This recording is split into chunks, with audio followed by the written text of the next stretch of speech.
بسم الله الرحمن الرحيم. ألف لام ميم. ذلك الكتاب لا ريب فيه هدى للمتقين الذين يؤمنون بالغيب ويقيمون الصلاة ومما رزقناهم ينفقون والذين يؤمنون بما أنزل إليك وما أنزل من قبلك وبالآخرة هم يوقنون أولئك على هدى من ربهم وأولئك هم المفلحون. إن الذين كفروا سواء عليهم أأنذرتهم أم لم تنذرهم لا يؤمنون. ختم الله على قلوبهم وعلى سمعهم وعلى أبصارهم غشاوة ولهم عذاب عظيم. ومن الناس من يقول آمنا بالله وباليوم الآخر وما هم بمؤمنين يخادعون الله والذين آمنوا وما يخدعون إلا أنفسهم وما يشعرون. في قلوبهم مرض فزادهم الله مرضا ولهم عذاب أليم بما كانوا يكذبون. وإذا قيل لهم لا تفسدوا في الأرض قالوا إنما نحن مصلحون ألا إنهم هم المفسدون ولكن لا يشعرون. وإذا قيل لهم آمنوا كما آمن الناس قالوا أنؤمن كما آمن السفهاء ألا إنهم هم السفهاء ولكن لا يعلمون. وإذا لقوا الذين آمنوا قالوا آمنا وإذا خلوا إلى شياطينهم قالوا إنا معكم إنما نحن مستهزئون. الله يستهزئ بهم ويمدهم في طغيانهم يعمهون. أولئك الذين اشتروا الضلالة بالهدى فما ربحت تجارتهم وما كانوا مهتدين. مثلهم كمثل الذي استوقد نارا فلما أضاءت ما حوله ذهب الله بنورهم وتركهم في ظلمات لا يبصرون. صم بكم عمي فهم لا يرجعون. أو كصيب من السماء فيه ظلمات ورعد وبرق يجعلون أصابعهم في آذانهم من الصواعق حذر الموت والله محيط بالكافرين. يكاد البرق يخطف أبصارهم كلما أضاء لهم مشوا فيه وإذا أظلم عليهم قاموا ولو شاء الله لذهب بسمعهم وأبصارهم إن الله على كل شيء قدير. يا أيها الناس اعبدوا ربكم الذي خلقكم والذين من قبلكم لعلكم تتقون. الذي جعل لكم الأرض فراشا والسماء بناء وأنزل من السماء ماء فأخرج به من الثمرات رزقا لكم فلا تجعلوا لله أندادا وأنتم تعلمون. وإن كنتم في ريب مما نزلنا على عبدنا فأتوا بسورة من مثله وادعوا شهداءكم من دون الله إن كنتم صادقين فإن لم تفعلوا ولن تفعلوا فاتقوا النار التي وقودها الناس والحجارة أعدت للكافرين وبشر الذين آمنوا وعملوا الصالحات أن لهم جنات تجري من تحتها الأنهار كلما رزقوا منها من ثمرة رزقا وقالوا هذا الذي رزقنا من قبل وأتوا به متشابها ولهم فيها أزواج مطهرة وهم فيها خالدون إن الله لا يستحي أن يضرب مثلا ما بعوضة فما فوقها فأما الذين آمنوا فيعلمون أنه الحق من ربهم وأما الذين كفروا فيقولون ماذا أراد الله بهذا مثلا يضل به كثيرا ويهدي به كثيرا وما يضل به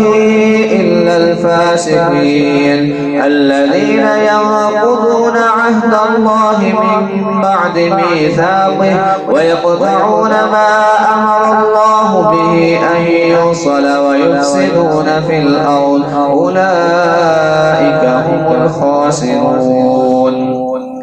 كيف تكفرون بالله وكنتم أمواتا فأحياكم ثم يميتكم ثم يحييكم ثم إليه ترجعون هو الذي خلق لكم ما في الأرض جميعا ثم استوى إلى السماء فسواهن 7 سماوات وهو بكل شيء عليم وإذ قال ربك للملائكة إني جاعل في الأرض خليفة قالوا أتجعل فيها من يفسد فيها ويسفك الدماء ونحن نسبح بحمدك ونقدس لك قال إني أعلم ما لا تعلمون وعلم آدم الأسماء كلها ثم عرضهم على الملائكة فقال أنبئوني بأسماء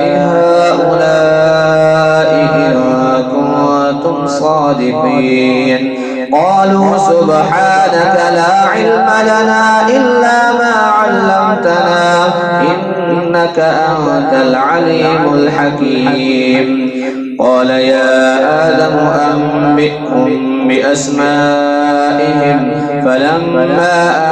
أنبأهم بأسمائهم قال ألم أقل لكم إني أعلم غيب السماوات والأرض وأعلم ما تبدون وما كنتم تكتمون وإذ قلنا للملائكة اسجدوا لآدم فسجدوا إلا إبليس أبى واستكبر وكان من الكافرين وقلنا يا آدم اسكن أنت وزوجك الجنة وكلا منها رغدا حيث شئتما ولا تقربا هذه الشجرة فتكونا من الظالمين فأزلهما الشيطان عنها فأخرجهما مما كانا فيه وقلنا اهبطوا بعضكم لبعض عدو ولكم في الأرض مستقر ومتاع إلى حين فتلقى آدم من ربه كلمات فتاب عليه إنه هو التواب الرحيم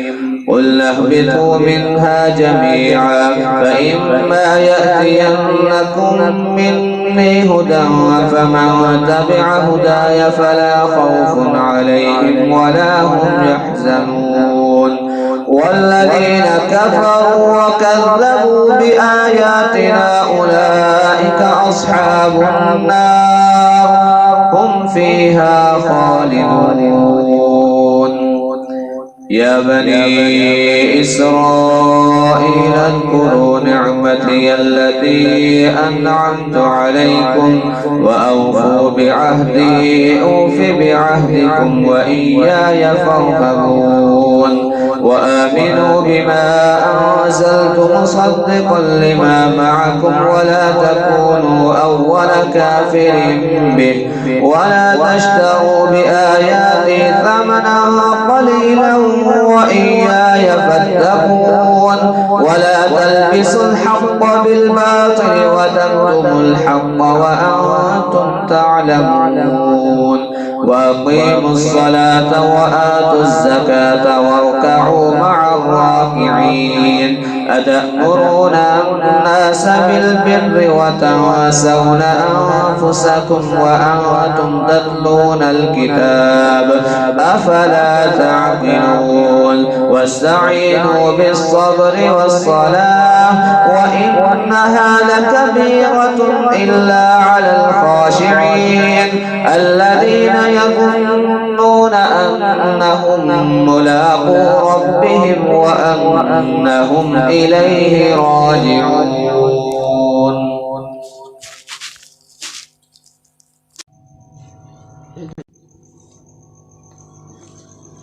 يا بني إسرائيل اذكروا نعمتي التي أنعمت عليكم وأني فضلتكم على العالمين واتقوا يوما لا تجزي نفس عن نفس شيئا ولا يقبل منها شفاعة ولا يؤخذ منها عدل ولا هم ينصرون. وإذ نجيناكم من آل فرعون يسومونكم سوء العذاب يذبحون أبناءكم ويستحيون نساءكم وفي ذلكم بلاء من ربكم عظيم. وإذ فرقنا بكم البحر فأنجيناكم وأغرقنا آل فرعون وأنتم تنظرون. وإذ واعدنا موسى 40 ليلة ثم اتخذتم العجل من بعده وأنتم ظالمون ثم عفونا عنكم من بعد ذلك لعلكم تشكرون. وإذ آتينا موسى الكتاب والفرقان لعلكم تهتدون. وإذ قال موسى لقومه يا قوم إنكم ظلمتم أنفسكم باتخاذكم العجل فتوبوا إلى بارئكم فاقتلوا أنفسكم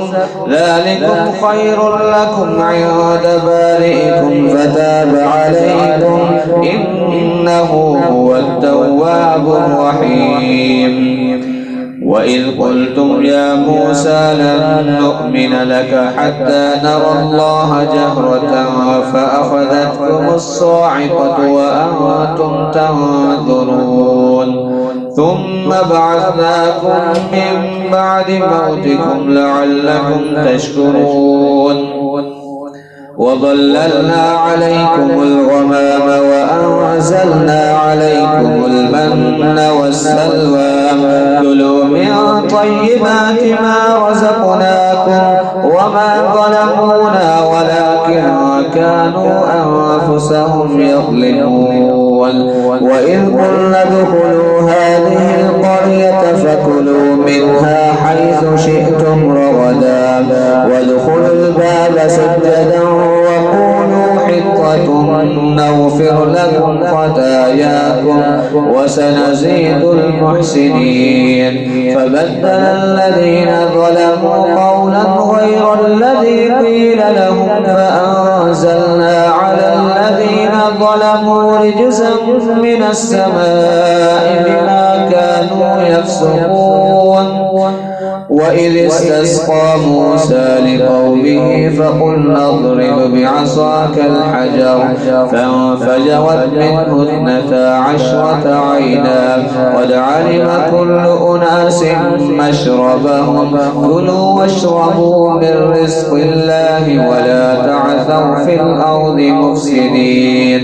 وإذ قلتم يا موسى لن نصبر على طعام واحد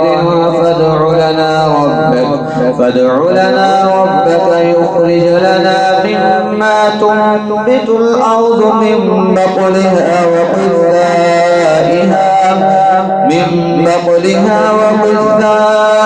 وفومها وعدسها وبصلها. قال أتستبدلون الذي هو أدنى بالذي هو خير اهبطوا مصرا فإن لكم ما سألتم. وضربت عليهم الذلة والمسكنة وباءوا بغضب من الله ذلك بأنهم كانوا يكفرون بآيات الله ويقتلون النبيين بغير الحق ذلك بما عصوا وكانوا يعتدون. إن الذين آمنوا والذين هادوا والنصارى والصابئين من آمن بالله واليوم الآخر وعمل صالحا فلهم أجرهم عند ربهم ولا خوف عليهم ولا هم يحزنون. وإذ أخذنا ميثاقكم ورفعنا فوقكم الطور خذوا ما آتيناكم بقوة واذكروا ما فيه لعلكم تتقون. ثم توليتم من بعد ذلك فلولا فضل الله عليكم ورحمته لكنتم من الخاسرين. ولقد علمتم الذين اعتدوا منكم في السبت فقلنا لهم كونوا قردة خاسئين فجعلناها نكالا لما بين يديها وما خلفها وموعظة للمتقين. وإذ قال موسى لقومه إن الله يأمركم أن تذبحوا بقرة قالوا أتتخذنا هزوا قال أعوذ بالله أن أكون من الجاهلين. قالوا ادع لنا ربك يبين لنا ما هي قال إنه يقول إنها بقرة لا فارض ولا بكر عوان بين ذلك فافعلوا ما تؤمرون. قالوا ادع لنا ربك يبين لنا ما لونها قال إنه يقول إنها بقرة صفراء فاقع لونها تسر الناظرين. قالوا ادع لنا ربك يبين لنا ما هي إن البقرة تشابه علينا وإنا إن شاء الله لمهتدون. قال إنه يقول إنها بقرة لا ذلول تثير الأرض ولا تسقي الحوث مسلمة لا شية فيها. قالوا الآن جئت بالحق فذبحوها وما كادوا يفعلون. وإذ قتلتم نفسا فادارأتم فيها والله مخرج ما كنتم تكتمون. فقلنا اضربوه ببعضها كذلك يحيي الله الموتى ويريكم آياته لعلكم تعقلون. ثم قست قلوبكم من بعد ذلك فهي كالحجارة أو أشد قسوة وإن من الحجارة لما يتفجر منه الأنهار وإن منها لما يشقق فيخرج منه الماء وإن منها لما يهبط من خشية الله وما الله بغافل عما تعملون أفتطمعون أن يؤمنوا لكم وقد كان فريق منهم يسمعون كلام الله ثم يحرفونه من بعد ما عقلوه وهم يعلمون وإذا لقوا الذين آمنوا قالوا آمنا وإذا خلا بعضهم إلى بعض قالوا أتحدثونهم بما فتح الله عليكم ليحاجوكم به عند ربكم أفلا تعقلون أولا يعلمون أن الله يعلم ما يسرون وما يعلنون ومنهم أميون لا يعلمون الكتاب إلا أماني وإن إلا يظنون فويل للذين يكتبون الكتاب بأيديهم ثم يقولون هذا من عند الله ليشتروا به ثمنا قليلا فويل لهم مما كتبت أيديهم وويل لهم مما يكسبون وقالوا لن تمسنا النار إلا أياما معدودة قل أتخذتم عند الله عهدا فلن يخلف الله عهده أم تقولون على الله ما لا تعلمون بلى من كسب سيئة وأحاطت به خطيئته فأولئك أصحاب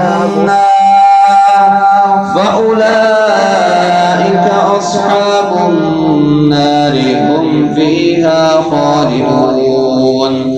والذين آمنوا وعملوا الصالحات أولئك أصحاب الجنة هم فيها خالدون وإذ أخذنا ميثاق بني إسرائيل لا تعبدون إلا الله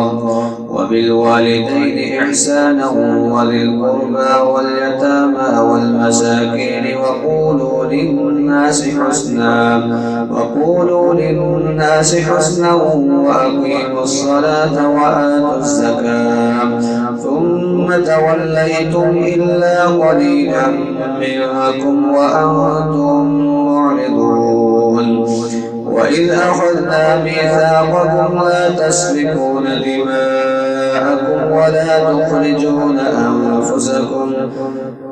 تخرجون أنفسكم من دياركم ثم أقررتم وأنتم تشهدون ثم أنتم هؤلاء تقتلون أنفسكم فتخرجون فريقا منكم من ديارهم تظاهرون عليهم بالإثم والعدوان وإن يأتوكم أسارى تفادوهم وهو محرم عليكم إخراجهم أفتؤمنون ببعض الكتاب وتكفرون ببعض فما جزاء من يفعل ذلك منكم إلا خزي في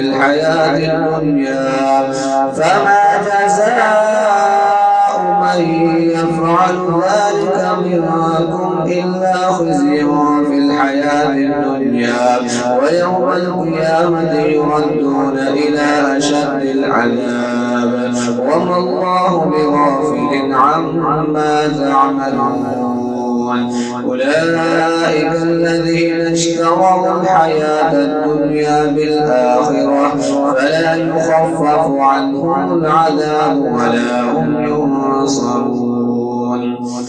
ولقد آتينا موسى الكتاب وقفينا من بعده بالرسل وآتينا عيسى ابن مريم البينات وأيدناه بروح القدس أفكلما جاءكم رسول بما لا تهوى أنفسكم استكبرتم ففريقا كذبتم وفريقا تقتلون وقالوا قلوبنا غلف بل لعنهم الله بكفرهم فقليلا ما يؤمنون ولما جاءهم كتاب من عند الله مصدق لما معهم وكانوا من قبل يستفتحون على الذين كفروا فلما جاءهم ما عرفوا كفروا به فلعنة الله على الكافرين بئس ما اشتروا به أنفسهم أن يكفروا بما أنزل الله بغيا أن ينزل الله من فضله على من يشاء من عباده فباءوا بغضب على غضب وللكافرين عذاب مهين وإذا قيل لهم آمنوا بما أنزل الله قالوا نؤمن بما أنزل علينا ويكفرون بما وراءه وهو الحق مصدقا لما معهم قل فلم تقتلون أنبياء الله من قبل إن كنتم مؤمنين ولقد جاءكم موسى بالبينات ثم اتخذتم العجل من بعده وأنتم ظالمون وإذ أخذنا ميثاقكم ورفعنا فوقكم الطور خذوا ما آتيناكم بقوة واسمعوا قالوا سمعنا وعصينا وأشربوا في قلوبهم العجل بكفرهم قل بئس ما يأمركم به إيمانكم إن كنتم مؤمنين قل إن كانت لكم الدار الآخرة عند الله خالصة من دون الناس فتمنوا الموت إن كنتم صادقين ولن يتمنوه أبدا بما قدمت أيديهم والله عليم بالظالمين ولتجدنهم أحرص الناس على حياة ومن الذين أشركوا يود أحدهم لو يعمر 1000 سنة وما هو بمزحزحه من العذاب أن يعمر والله بصير بما يعملون قل من كان عدوا لجبريل فإنه نزله على قلبك بإذن الله مصدقا لما بين يديه وهدى وبشرى للمؤمنين من كان عدوا لله وملائكته ورسله وجبريل وميكال فإن الله عدو للكافرين ولقد أنزلنا إليك آيات بينات وما يكفر بها إلا الفاسقون أوكلما عاهدوا عهدا نبذه فريق منهم بل أكثرهم لا يؤمنون ولما جاءهم رسول من عند الله مصدق لما معهم نبذ فريق من الذين أوتوا كتاب الله وراء ظهورهم كأنهم لا يعلمون واتبعوا ما تتلو الشياطين على ملك سليمان وما كفر سليمان ولكن الشياطين كفروا يعلمون الناس السحر وما أنزل على الملكين ببابل هاروت وماروت وما يعلمان من أحد حتى يقولا إنما نحن فتنة فلا تكفر فيتعلمون منهما ما يفرقون به بين المرء وزوجه وما هم بضارين به من أحد إلا بإذن الله ويتعلمون ما يضرهم ولا ينفعهم ولقد علموا لمن اشتراه ما له في الآخرة من خلاق ولبئس ما شروا به أنفسهم لو كانوا يعلمون ولو أنهم آمنوا واتقوا لمثوبة من عند الله خير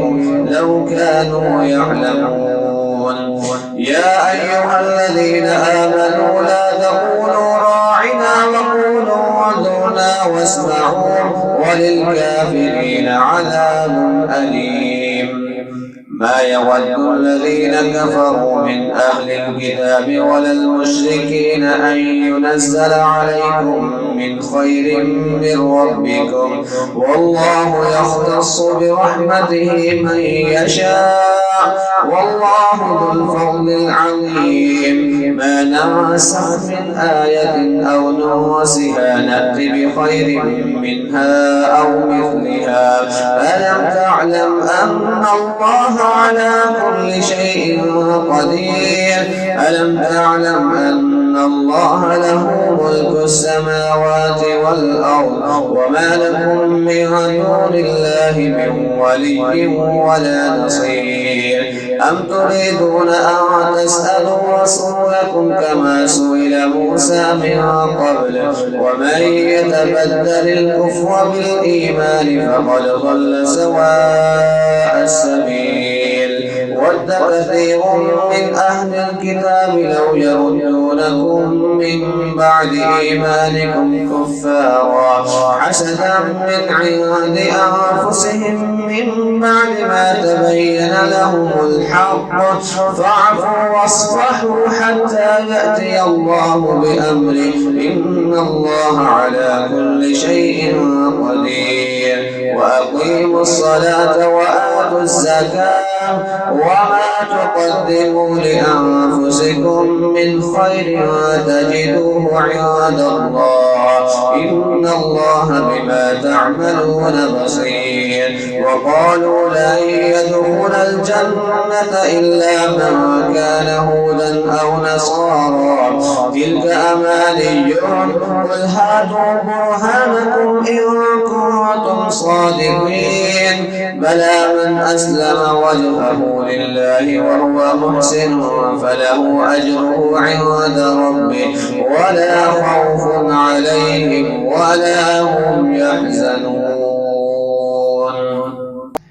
وقالت اليهود ليست النصارى على شيء وقالت النصارى ليست اليهود على شيء وهم يتلون الكتاب كذلك قال الذين لا يعلمون مثل قولهم فالله يحكم بينهم يوم القيامة فيما كانوا فيه يختلفون ومن أظلم ممن منع مساجد الله أن يذكر فيها اسمه وسعى في خرابها أولئك ما كان لهم أن يدخلوها إلا خائفين لهم في الدنيا خزي ولهم في الآخرة عذاب عظيم ولله المشرق والمغرب فأينما تولوا فثم وجه الله إن الله واسع عليم وقالوا اتخذ الله ولدا سبحانه بل له ما في السماوات والأرض كل له قانتون بديع السماوات والأرض وإذا قضى أمرا فإنما يقول له كن فيكون وقال الذين لا يعلمون لولا يكلمنا الله أو تأتينا آية كذلك قال الذين من قبلهم مثل قولهم تشابهت قلوبهم قد بينا الآيات لقوم يوقنون إنا أرسلناك بالحق بشيرا ونذيرا ولا تسأل عن أصحاب الجحيم ولن ترضى عنك اليهود ولا النصارى حتى تتبع ملتهم قل إن هدى الله هو الهدى ولئن اتبعت أهواءهم بعد الذي جاءك من العلم ما لك من الله من ولي ولا نصير الذين آتيناهم الكتاب يتلونه حق تلاوته أولئك يؤمنون به ومن يكفر به فأولئك هم الخاسرون يا بني إسرائيل اذكروا نعمتي التي أنعمت عليكم وأني فضلتكم على العالمين واتقوا يوما لا تجزي نفس عن نفس شيئا ولا يقبل منها عدل ولا تنفعها شفاعة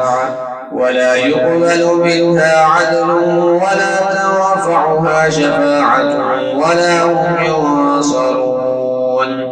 وإذ ابتلى إبراهيم ربه بكلمات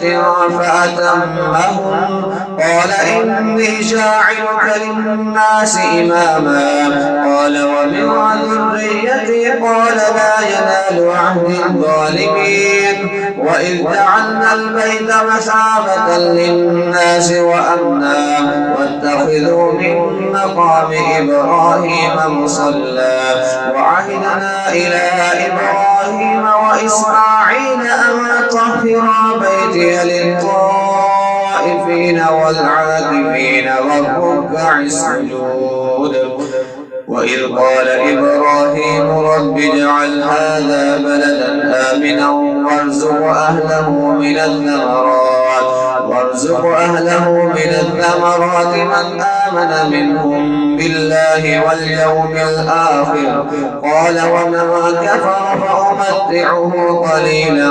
ثم أضطره إلى عذاب النار وبئس المصير وإذ يرفع إبراهيم القواعد من البيت وإسماعيل ربنا تقبل منا إنك أنت السميع العليم ربنا واجعلنا مسلمين لك ومن ذريتنا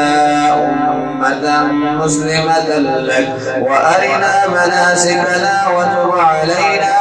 إنك أنت التواب الرحيم ربنا وابعث فيهم رسولا منهم يتلو عليهم آياتك ويعلمهم الكتاب والحكمة ويزكيهم إنك أنت العزيز الحكيم ومن يرغب عن ملة إبراهيم إلا من سفه نفسه ولقد اصطفيناه في الدنيا وإنه في الآخرة لمن الصالحين إذ قال له ربه أسلم قال أسلمت لرب العالمين ووصى بها إبراهيم بنيه ويعقوب يا بني إن الله اصطفى لكم الدين فلا تموتن إلا وأنتم مسلمون أم كنتم شهداء إذ حضر يعقوب الموت إذ قال لبنيه ما تعبدون من بعدي قالوا نعبد إلهك وإله آبائك إبراهيم وإسماعيل وإسحاق إلها واحدا ونحن له مسلمون تلك أمة قد خلت لها ما كسبت ولكم ما كسبتم ولا تسألون عما كانوا يعملون. وقالوا كونوا هودا أو نصارى تهتدوا قل بل ملة إبراهيم حنيفا وما كان من المشركين. قولوا آمنا بالله وما أنزل إلينا وما أنزل إلى إبراهيم وإسماعيل وإسحاق ويعقوب والأسباط وما أوتي موسى وعيسى وما أوتي النبيون من ربهم لا نفرق بين أحد منهم ونحن له مسلمون. فإن آمنوا بمثل ما آمنتم به فقد اهتدوا وإن تولوا فإنما هم في شقاق فسيكفيكهم الله وهو السميع العليم. صبغة الله ومن أحسن من الله صبغة ونحن له عابدون. قل أتحاجوننا في الله وهو ربنا وربكم ولنا أعمالنا ولكم أعمالكم ونحن له مخلصون. أم تقولون إن إبراهيم وإسماعيل وإسحاق ويعقوب والأسباط كانوا هودا أو نصارى قل أأنتم أعلم أم الله ومن أظلم ممن كتم شهادة عنده من الله وما الله بغافل عما تعملون. تلك أمة قد خلت لها ما كسبت ولكم ما كسبتم ولا تسألون عما كانوا يعملون. سيقول السفهاء من الناس ما ولاهم عن قبلتهم التي كانوا عليها قل لله المشرق والمغرب يهدي من يشاء إلى صراط مستقيم. وكذلك جعلناكم أمة وسطا لتكونوا شهداء على الناس ويكون الرسول عليكم شهيدا. وما جعلنا القبلة التي كنت عليها إلا لنعلم من يتبع الرسول ممن ينقلب على عقبيه وإن كانت لكبيرة إلا على الذين هدى الله وما كان الله ليضيع إيمانكم إن الله بالناس لرؤوف رحيم. قد نرى تقلب وجهك في السماء فلنولينك قبلة ترضاها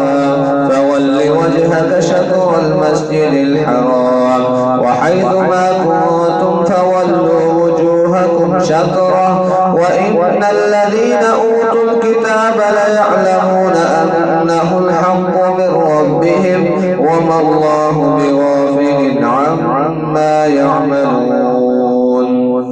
ولئن أتيت الذين أوتوا الكتاب بكل آية ما تبعوا قبلتك وما أنت بتابع قبلتهم وما بعضهم بتابع قبلة بعض ولئن اتبعت أهواءهم من بعد ما جاءك من العلم إنك إذا لمن الظالمين. الذين آتيناهم الكتاب يعرفونه كما يعرفون أبناءهم وإن فريقا منهم ليكتمون الحق وهم يعلمون. الحق من ربك فلا تكونن من الممترين ولكل وجهة هو موليها فاستبقوا الخيرات أينما تكونوا يأت بكم الله جميعا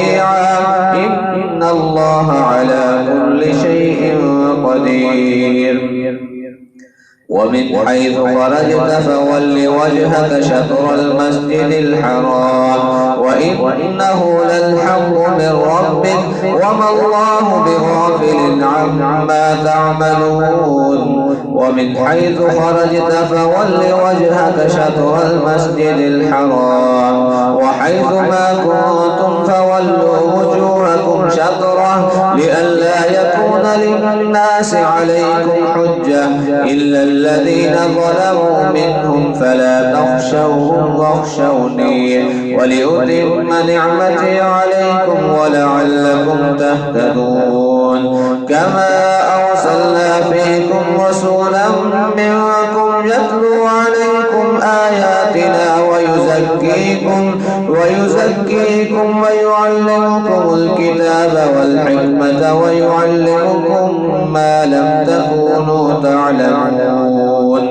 فاذكروني أذكركم واشكروا لي ولا تكفرون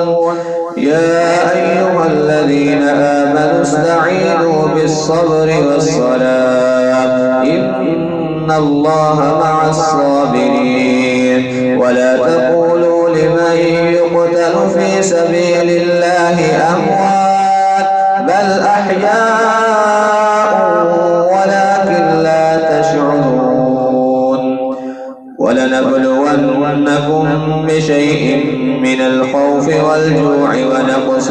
من الأموال والأنفس والثمرات وبشر الصابرين الذين إذا أصابتهم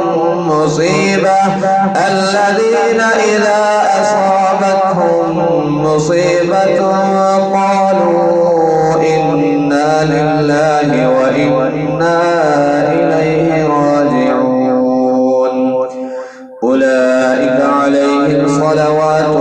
من ربهم ورحمة وأولئك هم المهتدون إن الصفا والمروة من شعائر الله فمن حج البيت أو اعتمر فلا جناح عليه أن يطوف بهما ومن تطوع خيرا فإن الله شاكر عليم إن الذين يكتمون ما أنزلنا من البينات والهدى من بعد ما بيناه للناس في الكتاب أولئك يلعنهم الله ويلعنهم اللاعنون إلا الذين تابوا وأصلحوا وبينوا فأولئك أتوب عليهم وأنا التواب الرحيم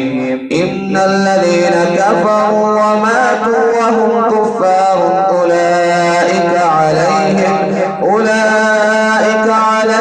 لعنة الله والملائكة والناس أجمعين خالدين فيها لا يخفف عنهم العذاب ولا هم ينظرون وإلهكم إله واحد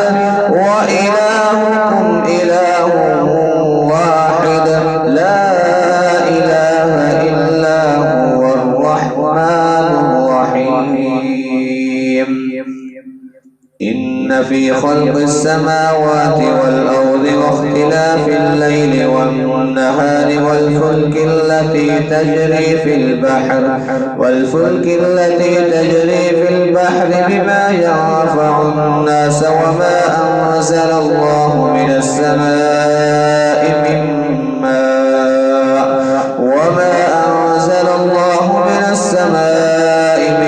ماء فأحيا به الأرض بعد موتها وبث فيها من كل دابة وتصريف الرياح والسحاب المسخر بين السماء والأرض لآيات لقوم يعقلون ومن الناس من يتخذ من دون الله أندادا يحبونهم كحب الله والذين آمنوا أشد حبا لله ولو يرى الذين ظلموا إذ ترون العذاب أن القوة لله جميعا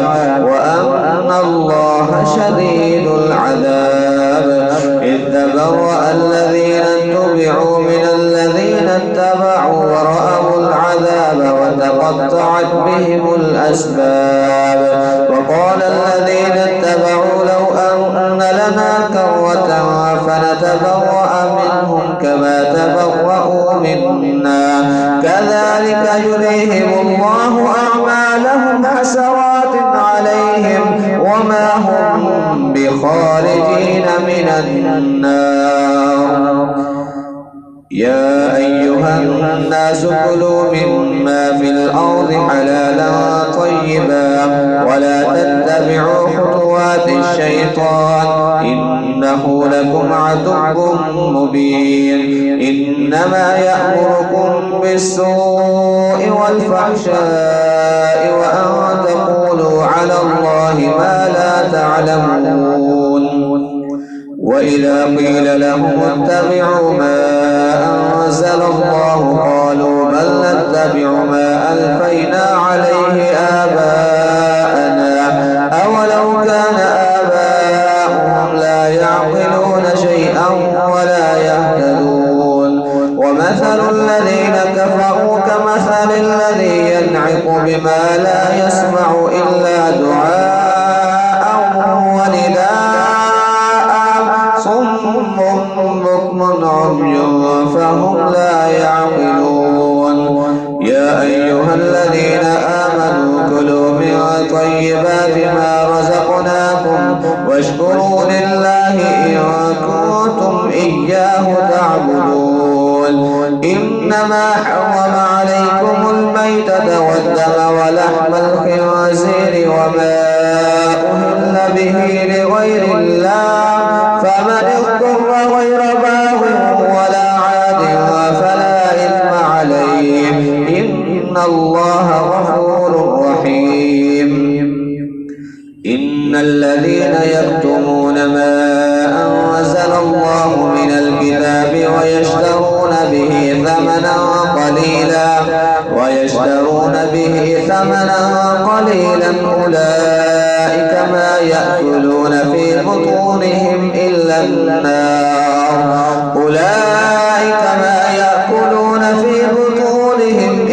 النار ولا يكلمهم الله يوم القيامة ولا يزكيهم ولهم عذاب أليم. أولئك الذين اشتروا الضلالة بالهدى والعذاب بالمغفرة فما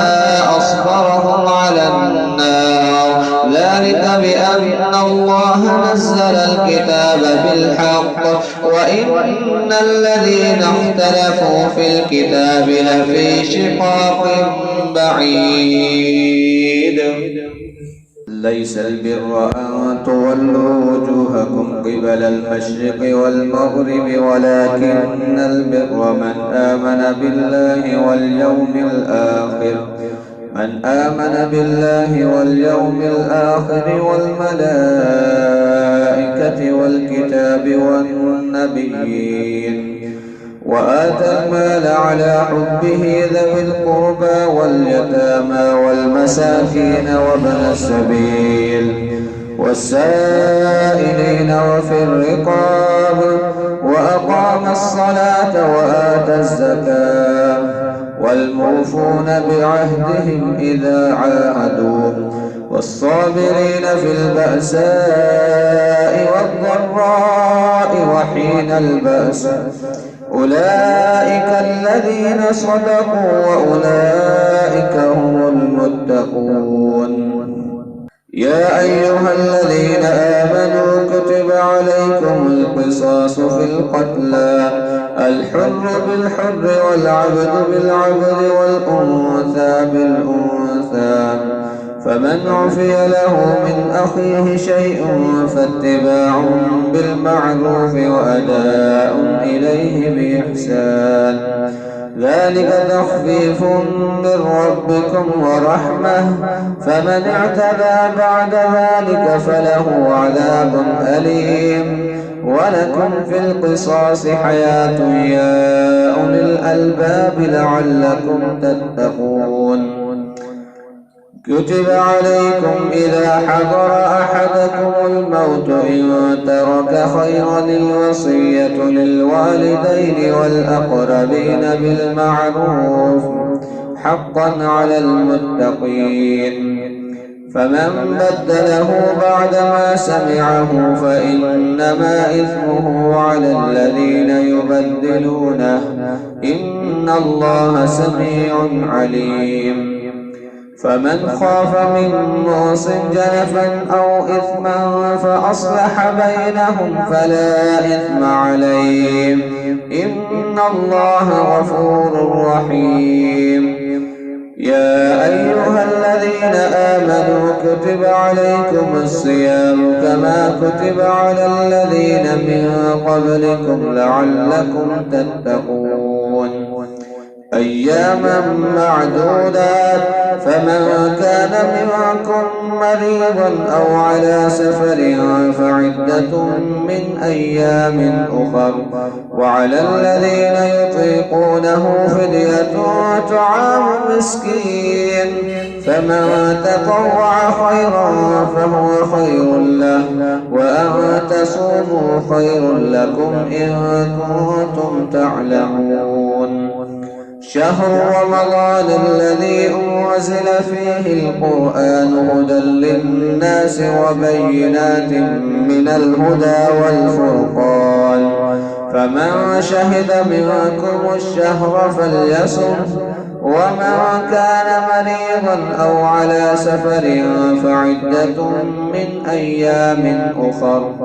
يريد الله بكم اليسر ولا يريد بكم العسر ولتكملوا العدة ولتكبروا الله على ما هداكم ولعلكم تشكرون. وإذا سألك عبادي عني فإني قريب أجيب دعوة الداعي إذا دعاني فليستجيبوا لي وليؤمنوا بي لعلهم يرشدون.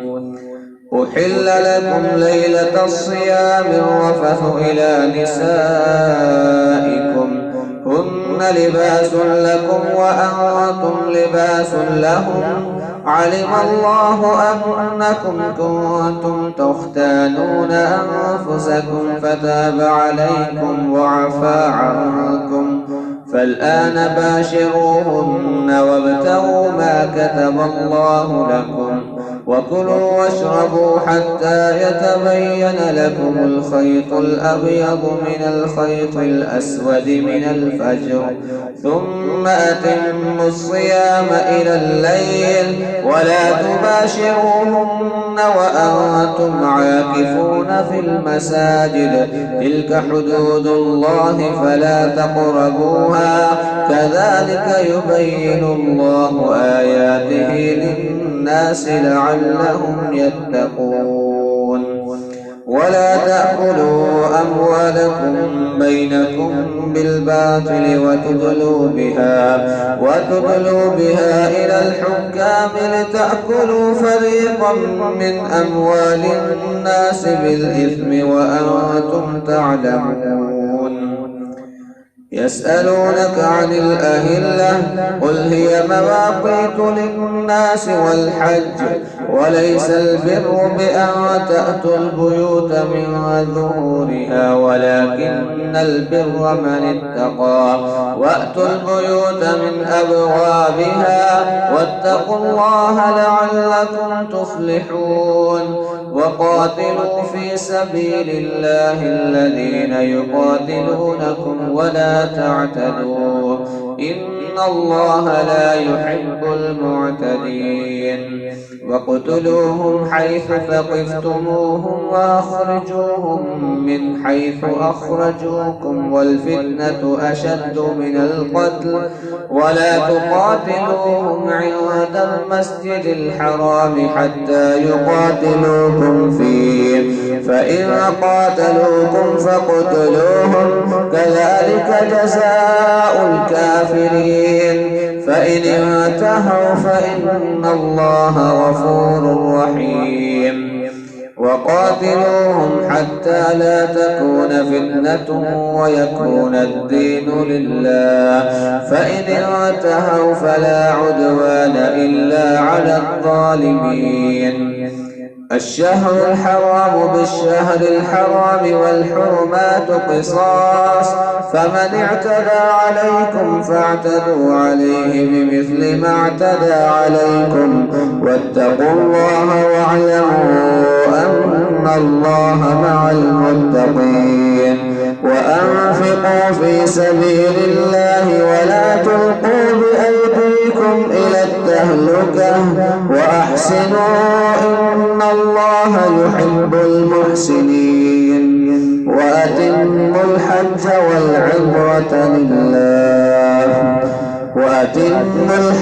والعمرة لله، فإن أحصرتم فما استيسر من الهدي،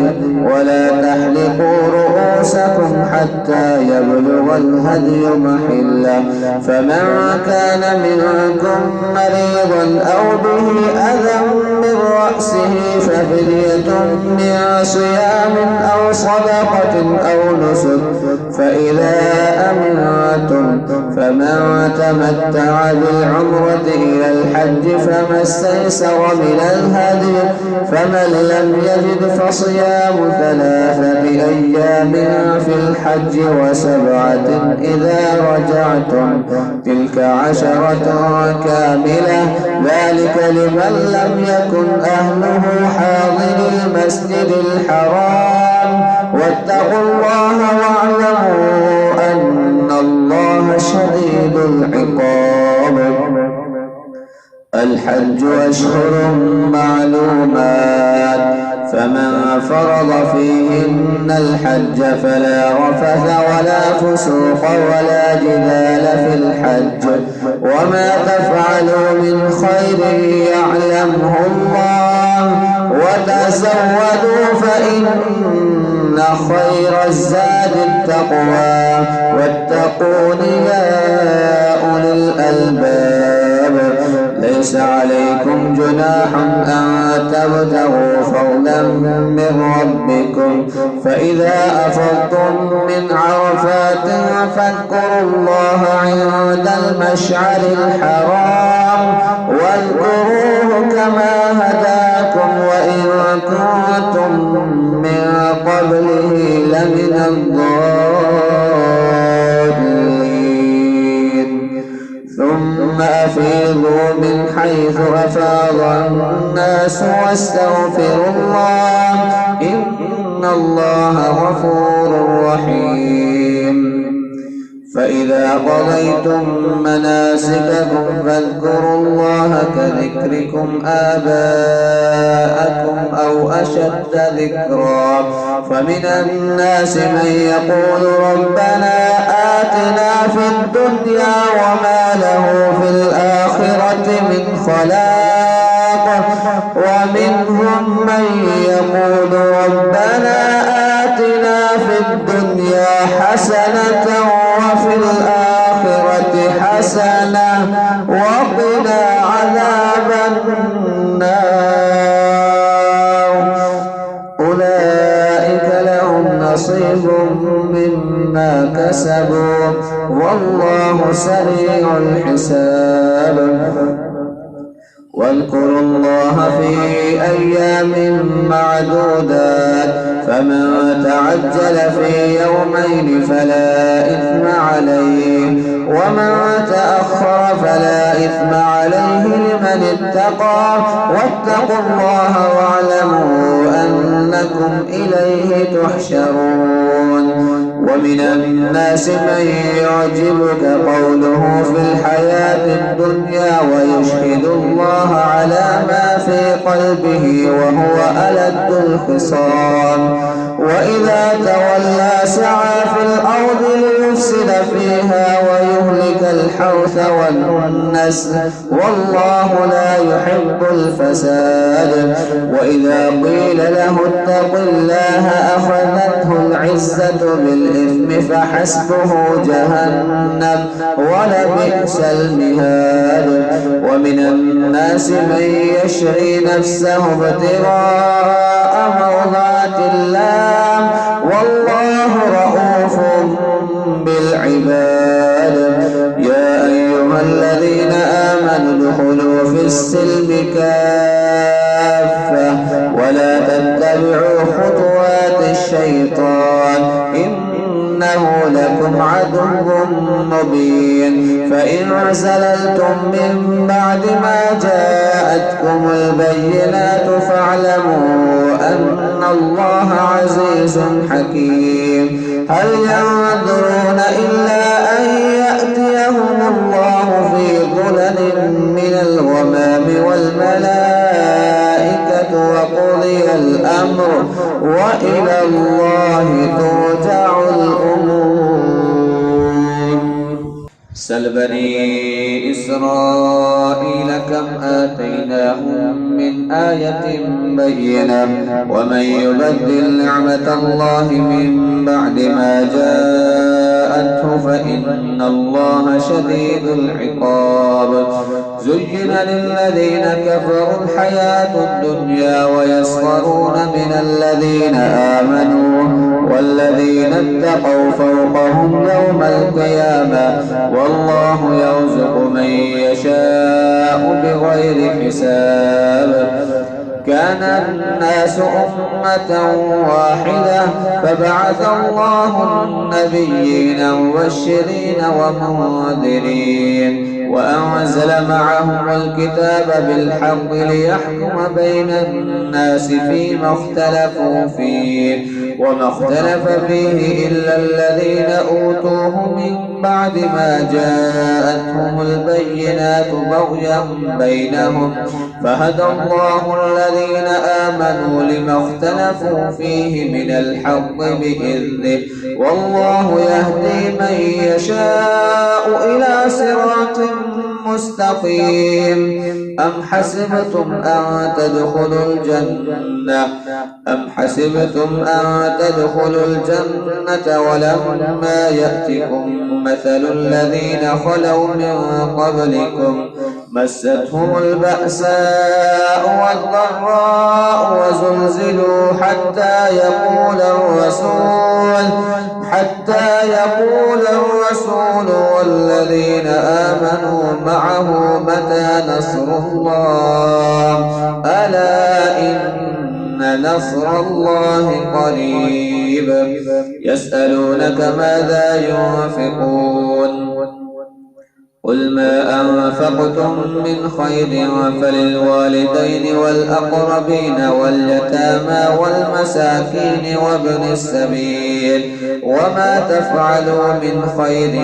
فإن الله به عليم. كتب عليكم القتال وهو كره لكم وعسى أن تكرهوا شيئا وهو خير لكم وعسى أن تحبوا شيئا وهو شر لكم والله يعلم وأنتم لا تعلمون. يسألونك عن الشهر الحرام قتال فيه قل قتال فيه كبير وصد عن سبيل الله وكفر به والمسجد الحرام وإخراج أهله منه أكبر عند الله والفتنة أكبر من القتل ولا يزالون يقاتلونكم حتى يردوكم عن دينكم إن استطاعوا ومن يرتد منكم عن دينه فيمت وهو كافر فأولئك حبطت أعمالهم في الدنيا والآخرة وأولئك أصحاب النار هم فيها خالدون. إن الذين آمنوا والذين هاجروا وجاهدوا في سبيل الله أولئك يرجون رحمة الله والله غفور رحيم. يسألونك عن الخمر والميسر قل فيهما إثم كبير ومنافع للناس وإثمهما أكبر من نفعهما ويسألونك ماذا ينفقون قل العفو كذلك يبين الله لكم الآيات لعلكم تتفكرون في الدنيا والآخرة ويسألونك عن اليتامى قل إصلاح لهم خير وإن تخالطوهم فإخوانكم والله يعلم المفسد من المصلح ولو شاء الله لأعنتكم إن الله عزيز حكيم ولا تنكحوا المشركات حتى يؤمنوا ولأمة مؤمنة خير من مشركة ولو أعجبتكم ولا تنكحوا المشركين حتى يؤمنوا ولعبد مؤمن خير من مشرك ولو أعجبكم أولئك يدعون إلى النار والله يدعو إلى الجنة والمغفرة بإذنه ويبين آياته للناس لعلهم يتذكرون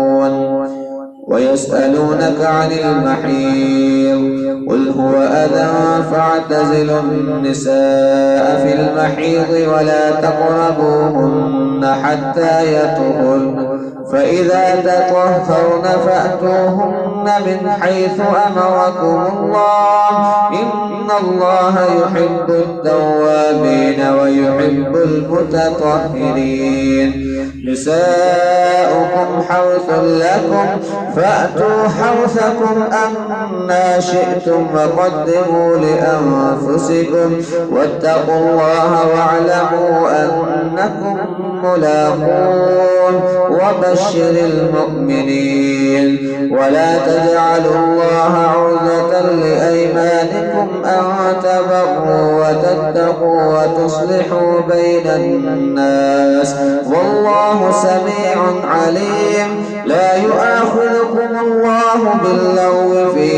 أيمانكم ولكن يؤاخذكم بما كسبت قلوبكم والله غفور حليم للذين يؤلون من نسائهم تربص 4 أشهر فإن فاءوا فإن الله غفور رحيم وإن عزموا الطلاق فإن الله سميع عليم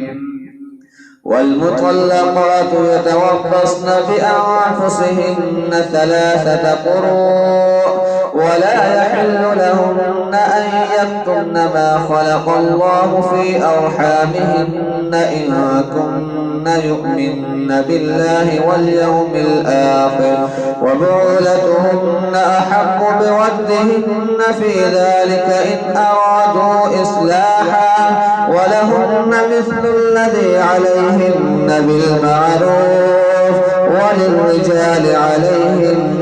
درجة والله عزيز حكيم الطلاق مرتان فإمساك بمعروف أو تسريح بإحسان ولا يحل لكم أن تأخذوا مما آتيتموهن شيئا إلا أن يخافا ألا يقيما حدود الله فإن خفتم ألا يقيما حدود الله فلا جناح عليهما فيما افتدت به تلك حدود الله فلا تعتدوها ومن يتعد حدود الله فأولئك هم الظالمون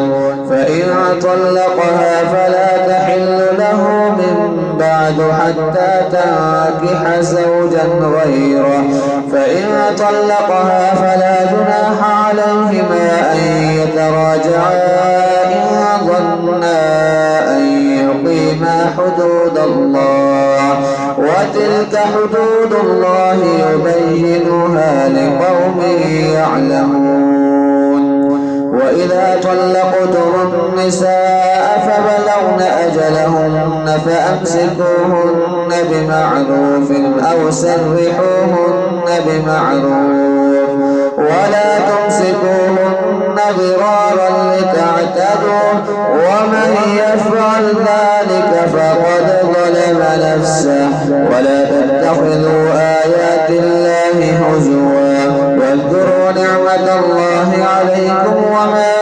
أنزل عليكم من الكتاب والحكمة يعظكم به واتقوا الله واعلموا أن الله بكل شيء عليم. وإذا طلقتم النساء فبلغن أجلهن فلا تعذلوهن أن ينكحن أزواجهن إذا تراضوا بينهم بالمعروف ذلك يوعظ به من كان منكم يؤمن بالله واليوم الآخر ذلكم أزكى لكم وأطهر والله يعلم وأنتم لا تعلمون. والوالدات يرضعن أولادهن حولين كاملين لمن أراد أن يتم الرضاعة وعلى المولود له رزقهن وكسوتهن بالمعروف لا تكلف نفس إلا وسعها لا تضار والدة بولدها ولا مولود له بولده وعلى الوارث مثل ذلك فإن أرادا فصالا عن تراض منهما وتشاور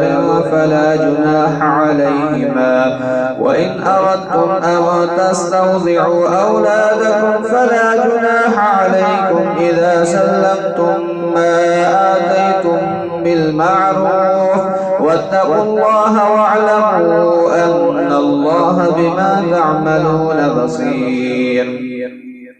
والذين يتوفون منكم ويذرون أزواجا يتربصن بأنفسهن 4 أشهر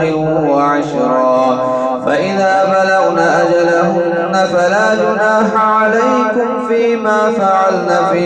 أنفسهن بالمعروف والله بما تعملون خبير. ولا جناح عليكم فيما عرضتم به من خطبة النساء أو أكننتم في أنفسكم علم الله أنكم تذكرونهن ولكن لا تواعدوهن سرا إلا أن تقولوا قولا معروفا ولا تعزموا عقدة النكاح حتى يبلغ الكتاب أجله واعلموا أن الله يعلم ما في أنفسكم فاحذروه واعلموا أن الله غفور حليم. لا جناح عليكم إن طلقتم النساء ما لم تمسوهن أو تفرضوا لهن فريضة ومتعوهن على الموسع قدره وعلى المقتر قدره متاعا بالمعروف حقا على المحسنين. وإن طلقتموهن من قبل أن تمسوهن وقد فرضتم لهن فريضة فنصف ما فرضتم إلا أن يعفون أو يعفو الذي بيده عقدة النكاح وأن تعفوا أقرب للتقوى ولا تنسوا الفضل بينكم إن الله بما تعملون بصير. حافظوا على الصلوات والصلاة الوسطى وقوموا لله قانتين فإن خفتم فرجالا أو ركبانا فإذا أمنتم فاذكروا الله كما علمكم ما لم تكونوا تعلمون والذين يتوفون منكم ويذرون أزواجا وصية لأزواجهم متاعا إلى الحول غير إخراج، فإن خرجن فلا جناح عليكم فيما فعلن في أنفسهن من معروف، والله عزيز حكيم. وللمطلقات متاع بالمعروف حقا على المتقين، كذلك يبين الله لكم آياته لعلكم تعقلون. ألم تر إلى الذين خرجوا من ديارهم وهم ألوف حذر الموت فقال لهم الله موتوا ثم أحياهم، إن الله لذو فضل على الناس ولكن أكثر الناس لا يشكرون. وقاتلوا في سبيل الله واعلموا أن الله سميع عليم. من ذا الذي يقرض الله قرضا حسنا فيضاعفه له أضعافا كثيرة، والله يقبض ويبسط وإليه ترجعون. ألم تر إلى الملأ من بني إسرائيل من بعد موسى إذ قالوا لنبي له ابعث لنا ملكا نقاتل في سبيل الله، قال هل عسيتم إن كتب عليكم القتال ألا تقاتلوا؟ قالوا وما لنا ألا نقاتل في سبيل الله وقد أخرجنا من ديارنا وأبنائنا، فلما كتب عليهم القتال تولوا إلا قليلا منهم، والله عليم بالظالمين. وقال لهم نبيهم إن الله قد بعث لكم طالوت ملكا، قالوا أنى يكون له الملك علينا ونحن أحق بالملك منه ولم يؤت سعة من المال، قال إن الله اصطفاه عليكم وزاده بسطة في العلم والجسم، والله يؤتي ملكه من يشاء والله واسع عليم. وقال لهم نبيهم إن آية ملكه أن يأتيكم التابوت فيه سكينة من ربكم وبقية مما ترك آل موسى وآل هارون تحمله الملائكة، إن في ذلك لآية لكم إن كنتم مؤمنين. فلما فصل طالوت بالجنود قال إن الله مبتليكم بنهر، فمن شرب منه فليس مني ومن لم يطعمه فإنه مني إلا من اغترف غرفة بيده، فشربوا منه إلا قليلا منهم، فلما جاوزه هو والذين آمنوا معه قالوا لا طاقة لنا اليوم بجالوت وجنوده، قال الذين يظنون أنهم ملاقو الله كم من فئة قليلة غلبت فئة كثيرة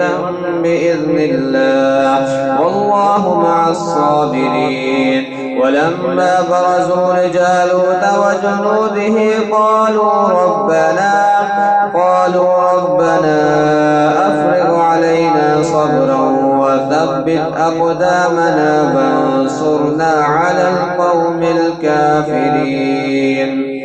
فهزموهم بإذن الله وقتل داود جالوت وآتاه الله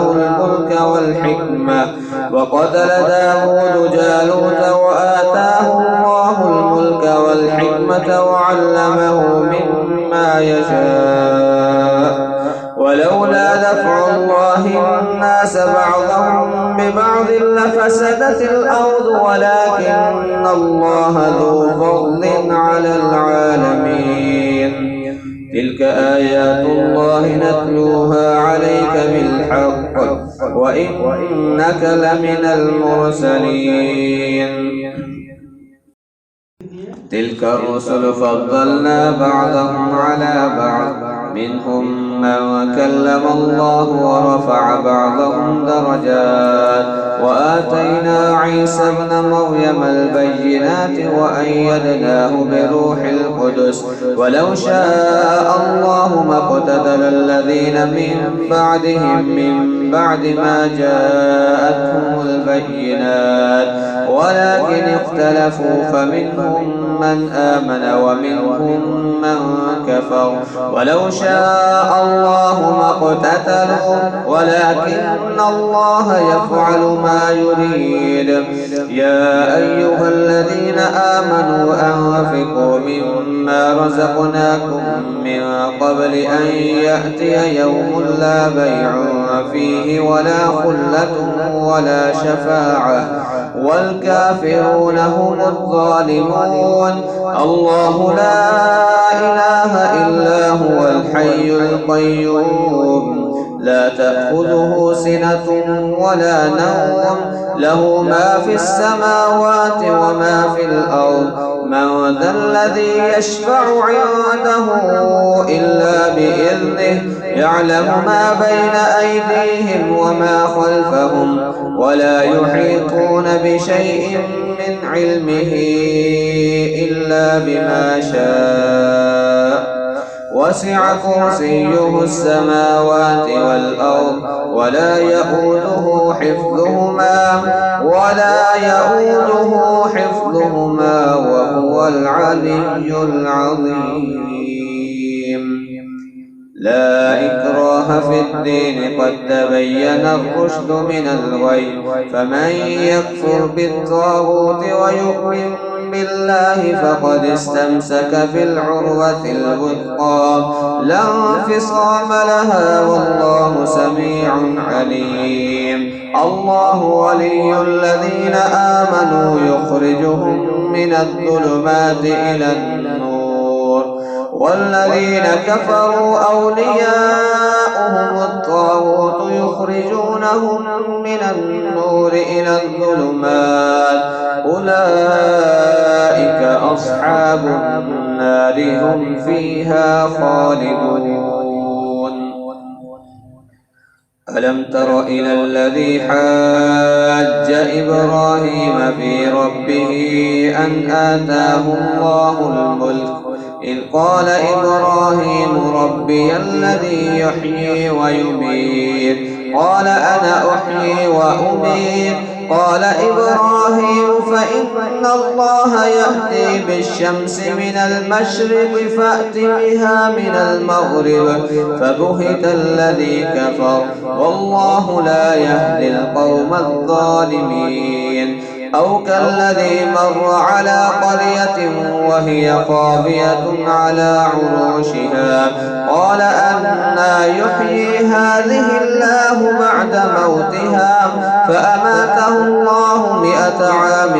ثم بعثه قال كم لبثت قال لبثت يوما أو بعض يوم قال بل لبثت 100 عام فانظر إلى طعامك وشرابك لم يتسنه وانظر إلى حمارك ولنجعلك آية للناس وانظر إلى العظام كيف ننشزها ثم نكسوها لحما فلما تبين له قال أعلم أن الله على كل شيء قدير. وإذ قال إبراهيم رب أرني كيف تحيي الموتى قال أولم تؤمن قال بلى ولكن ليطمئن قلبي قال فخذ 4 من الطير فصرهن إليك ثم اجعل على كل جبل منهن جزءا ثم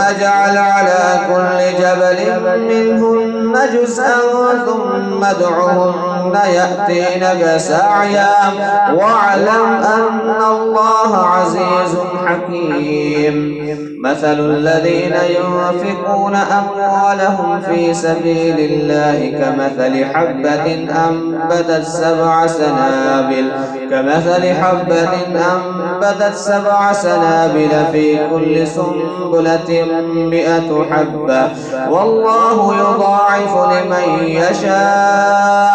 والله واسع عليم. الذين ينفقون أموالهم في سبيل الله ثم لا يتبعون ما أنفقوا منا ولا أذى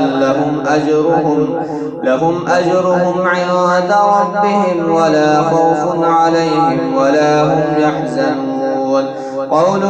معروف ومغفرة خير من صدقة يتبعها أذى والله غني حليم. يا أيها الذين آمنوا لا تبطلوا صدقاتكم بالمن والأذى كالذي ينفق ماله رئاء الناس ولا يؤمن بالله واليوم الآخر فمثله كمثل صفوان عليه تراب فأصابه وابل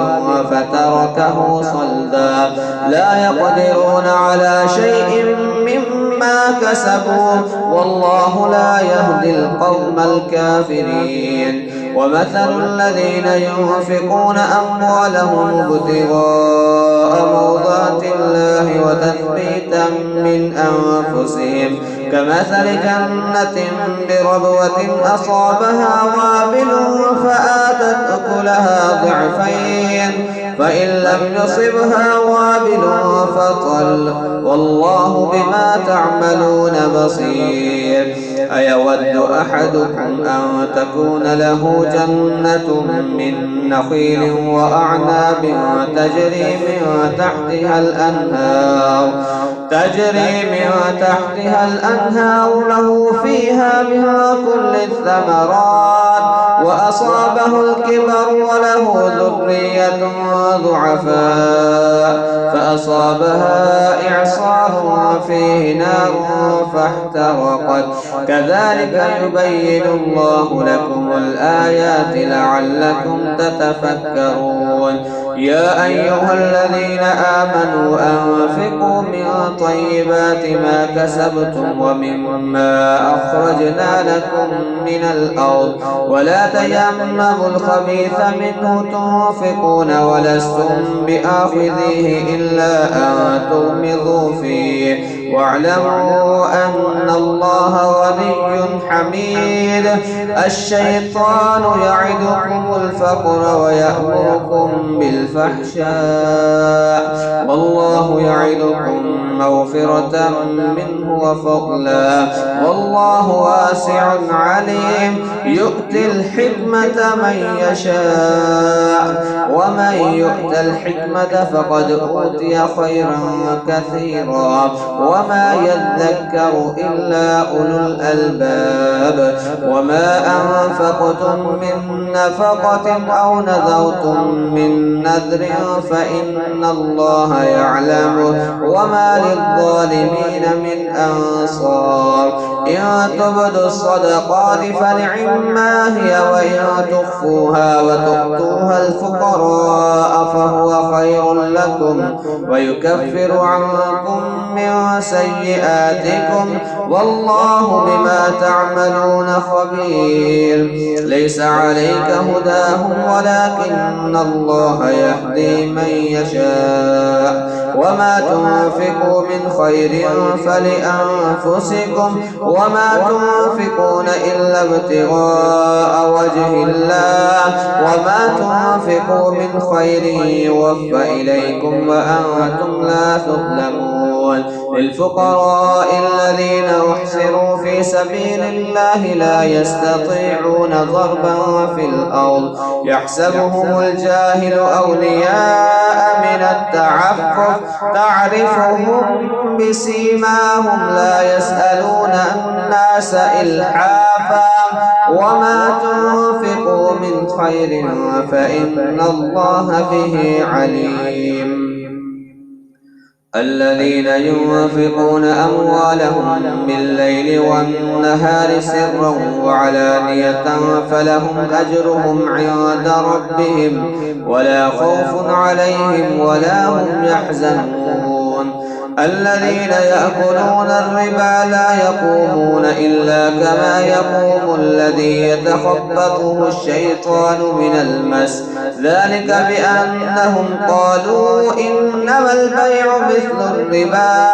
وأحل الله البيع وحرم الربا، فمن جاءه موعظة من ربه فانتهى فله ما سلف وأمره إلى الله ومن عاد فأولئك أصحاب النار هم فيها خالدون.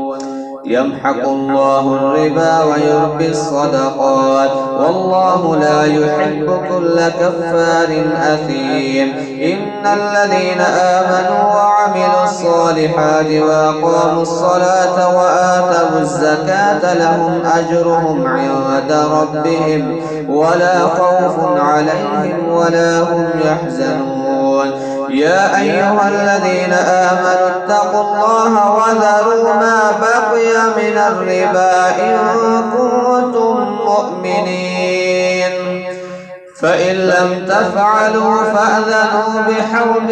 من الله ورسوله، وإن تبتم فلكم رؤوس أموالكم لا تظلمون ولا تظلمون. وإن كان ذو عسرة فنظرة إلى ميسرة وأن تصدقوا خير لكم إن كنتم تعلمون. واتقوا يوما ترجعون فيه إلى الله ثم توفى كل نفس ما كسبت وهم لا يظلمون. يا أيها الذين آمنوا إذا تداينتم بدين إلى أجل مسمى فاكتبوه وليكتب بينكم كاتب بالعدل ولا يأب كاتب أن يكتب كما علمه الله فليكتب وليملل الذي عليه الحق وليتق الله ربه ولا يبخس منه شيئا، فإن كان الذي عليه الحق سفيها أو ضعيفا أو لا يستطيع أن يمل هو فليملل وليه بالعدل واستشهدوا شهيدين من رجالكم فإن لم يكونا رجلين فرجل وامرأتان ممن ترضون من الشهداء أن تضل إحداهما فتذكر إحداهما الأخرى ولا يأبى الشهداء إذا ما دعوا ولا تسأموا أن تكتبوه صغيرا أو كبيرا إلى أجله ذلكم أقسط عند الله وأقوم للشهادة وأدنى ألا ترتابوا إلا أن تكون تجارة حاضرة تديرونها بينكم فليس عليكم جناح ألا تكتبوها وأشهدوا إذا تبايعتم ولا يضار كاتب ولا شهيد وإن تفعلوا فإنه فسوق بكم واتقوا الله ويعلمكم الله والله بكل شيء عليم. وإن كنتم على سفر ولم تجدوا كاتبا فرهان مقبوضة فإن أمن بعضكم بعضا فليؤدي الذي اؤتمن أمانته وليتق الله ربه ولا تكتموا الشهادة ومن يكتمها فإنه آثم قلبه والله بما تعملون عليم. لله ولله ما في السماوات وما في الأرض وإن تبدوا ما في أنفسكم أو تخفوه يحاسبكم به الله فيغفر لمن يشاء ويعذب من يشاء والله على كل شيء قدير. آمن الرسول بما أنزل إليه من ربه والمؤمنون كل آمن بالله وملائكته وكتبه ورسله لا نفرق بين أحد من رسله وقالوا سمعنا وأطعنا غفرانك